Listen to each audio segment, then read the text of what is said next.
नमस्ते, जय हिंद। मैं हूं ऋषि सिंह और आप देख रहे हैं मित्र देश। दोस्तों, भारत का सबसे भरोसेमंद साझेदार रशिया अब अपनी रफ्तार बढ़ाने की तैयारी में है। रशिया ने अपने पहले हाई स्पीड रेल प्रोजेक्ट के लिए ट्रेन बनाने का काम तेज कर दिया है। मॉस्को से सेंट पीटर्सबर्ग के बीच दौड़ने वाली ये ट्रेनें 400 किलोमीटर प्रति घंटे तक की रफ्तार पकड़ सकेंगी और दोनों शहरों के बीच का सफर महज 2 घंटे 15 मिनट में पूरा करने का लक्ष्य है।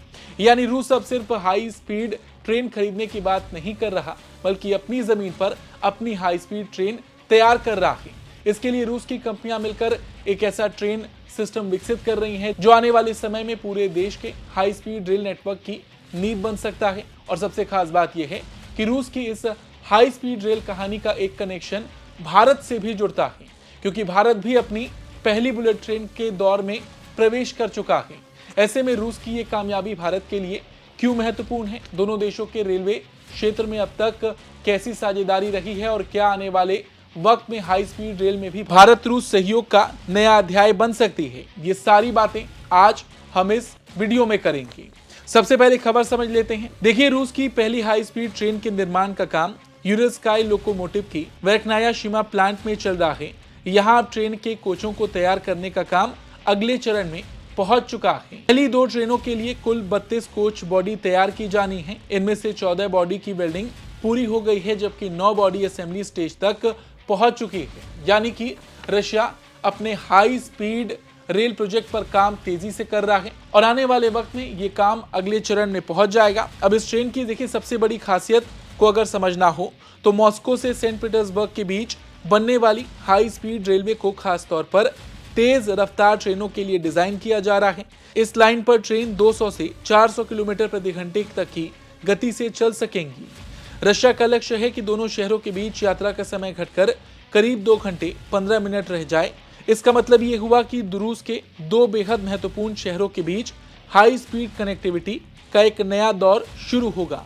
और रूस की योजना सिर्फ एक रूट तक सीमित नहीं है। आगे चलकर देश में हाई स्पीड रेलवे का बड़ा नेटवर्क विकसित करने की महत्वाकांक्षा है, जिसमें मॉस्को से कई बड़े शहरों के रूट शामिल होंगी। अब अगर इस ट्रेन की बात करें कि इस ट्रेन में क्या क्या खासियत होगी, क्या क्या तकनीक इसमें लगाई जा रही है, तो आपको बता दें, तेज रफ्तार ट्रेन बनाना सिर्फ शक्तिशाली इंजन लगाने का काम नहीं।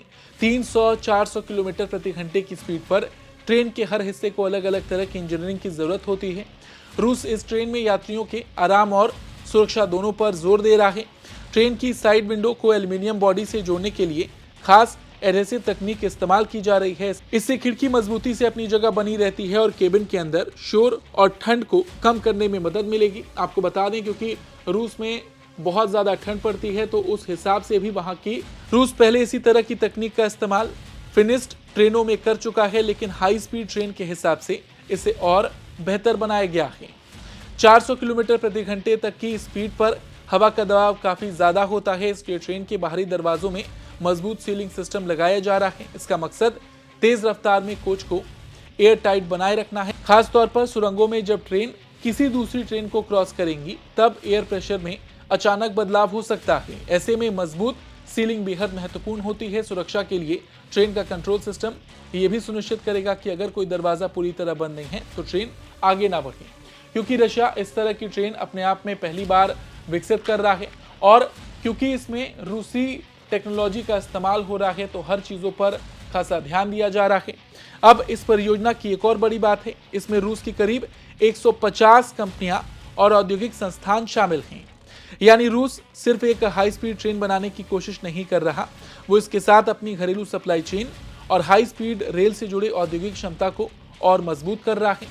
ट्रेन के करंट कलेक्टर यानी पेंट्रोग्राफ को भी बेहतर एरोडायनेमिक्स के साथ विकसित किया गया है। इसे हल्का और कम शोर वाला बनाया गया है और इसे बेहद ठंडे से लेकर काफी गर्म तापमान तक काम करने के लिए डिजाइन किया गया है। इससे अंदाजा लगाया जा सकता है कि रशिया इस प्रोजेक्ट को सिर्फ एक परिवहन परियोजना नहीं, बल्कि अपनी तकनीकी और औद्योगिक क्षमता बढ़ाने के मिशन के तौर पर देख रहा है।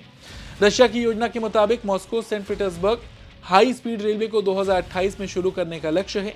ये रूस की पहली समर्पित हाई स्पीड रेलवे लाइन होगी, एक इलेक्ट्रिफाइड डबल ट्रैक कॉरिडोर जिसे हाई स्पीड ट्रेनों के संचालन के लिए बनाया जा रहा है। रूस के राष्ट्रपति व्लादिमीर पुतिन ने देश में हाई स्पीड रेल नेटवर्क के विस्तार के लिए रोडमैप तैयार करने के निर्देश दिए हैं। इसके अलावा Moscow Saint Petersburg high speed line के शुरुआती वित्त पोषण के लिए रूस के नेशनल वेल्थ फंड से 300 अरब रूबल के आवंटन के इस्तेमाल की योजना पर काम किया गया। यानी रूस अब अपने रेलवे नेटवर्क को एक नए हाई स्पीड युग में ले जाने की तैयारी कर रहा है। और क्योंकि शुरुआत में हमने बात भारत की थी, भारत का क्या एंगल है और ये खबर भारत के लिए क्यों महत्वपूर्ण हो जाती है, अब इसे समझ लेते हैं। देखिए, यहीं से पूरी खबर का भारत कनेक्शन सामने आता है। देखिए, भारत भी हाई स्पीड रेल की दिशा में बड़ा कदम उठा चुका है। देश की पहली बुलेट ट्रेन परियोजना Mumbai Ahmedabad high speed rail corridor है। इस परियोजना में जापान की शिंकानसेन तकनीक का इस्तेमाल किया जा रहा है। यानी भारत भी हाई स्पीड रेल के लिए आधुनिक तकनीक, समर्पित ट्रैक, इलेक्ट्रिफिकेशन, सिग्नलिंग और सुरक्षा सिस्टम का एक पूरा इकोसिस्टम तैयार कर रहा है। लेकिन भारत के लिए रूस की ये खबर इसलिए बड़ी है क्योंकि रूस हमारा सिर्फ एक सामान्य कारोबारी साझेदार नहीं, भारत और रूस के बीच दशकों पुरानी रणनीतिक साझेदारी है। दोनों देशों ने रक्षा से लेकर परमाणु ऊर्जा, अंतरिक्ष ऊर्जा और भारी उद्योग तक कई क्षेत्रों में साथ काम किया है। रेलवे भी एक ऐसा क्षेत्र है जहां भारत और रूस के बीच सहयोग का इतिहास रहा है। रूस की रेलवे कंपनियां और संस्थान भारत के रेलवे क्षेत्र में तकनीकी और औद्योगिक सहयोग से जुड़े रहे हैं। रूस की तकनीक और भारतीय रेलवे की जरूरतों के बीच सहयोग की संभावनाएं लंबे समय से मौजूद रही हैं। और जाहिर सी बात है, अगर रूस अपने इस रेलवे के क्षेत्र में कोई बड़ा बदलाव करता है तो ये हमारे लिए भी अपने आप में बहुत बड़ी खबर हो जाती है, क्योंकि हमारी साझेदारी भी रूस के साथ लंबे वक्त से रही है और क्या पता आगे चलकर इस तकनीक पर दोनों देश साथ में मिलकर काम भी कर लें। अब देखिए, क्योंकि यहाँ पर रूस इस समय अपने देश में इसी तरह का घरेलू सिस्टम विकसित करने की कोशिश कर रहा है। भारत भी अपनी पहली बुलेट ट्रेन के साथ हाई स्पीड रेल से जुड़ी तकनीकी क्षमता विकसित कर रहा है। इसीलिए भविष्य में अगर दोनों देश हाई स्पीड रेल के क्षेत्र में सहयोग बढ़ाते हैं तो इससे दोनों देशों के लिए नए अवसर पैदा हो सकते हैं। हालांकि यहाँ पर एक बात और समझना जरूरी है, मॉस्को सेंट पीटर्सबर्ग परियोजना और मुंबई अहमदाबाद परियोजना अलग अलग तकनीक, साझेदारियों और परिस्थितियों में विकसित हो रही हैं। इनका आपस में कोई लेना देना नहीं है। भारत में जो बुलेट ट्रेन तैयार की जा रही है इसमें जापान हमारे साथ है और रूस जो काम अपने देश में कर रहा है वो उसकी खुद की तकनीक है। इसीलिए इसे सीधे एक दूसरे की परियोजनाओं का विकल्प नहीं माना जा सकता, लेकिन दोनों देशों के लिए हाई स्पीड रेल का बढ़ता महत्व जरूर एक साझा अवसर पैदा करता है। तो कुल मिलाकर रूस की पहली हाई स्पीड ट्रेन का निर्माण शुरू होना सिर्फ एक ट्रेन बनने की खबर नहीं, ये रूस के उस बड़े विजन का हिस्सा है जिसमें वो अपने देश में हाई स्पीड रेल का पूरा नेटवर्क तैयार करना चाहता है। मॉस्को से सेंट पीटर्सबर्ग का सफर सिर्फ 2 घंटे में पूरा करने का लक्ष्य है। ट्रेन 400 किलोमीटर प्रति घंटे तक की रफ्तार पकड़ सकेंगी और 2028 से सेवा शुरू करने की तैयारी है। वहीं भारत भी अपनी पहली बुलेट ट्रेन परियोजना के जरिए हाई स्पीड रेल के युग में कदम रख रहा है। और जब भारत और रूस जैसे पुराने रणनीतिक साझेदार दोनों ही आधुनिक रेलवे इंफ्रा की दिशा में आगे बढ़ रहे हों तो भविष्य में रेलवे टेक्नोलॉजी, मैन्युफैक्चरिंग और इंफ्रास्ट्रक्चर के क्षेत्र में सहयोग की नई संभावनाओं से इनकार भी नहीं किया जा सकता।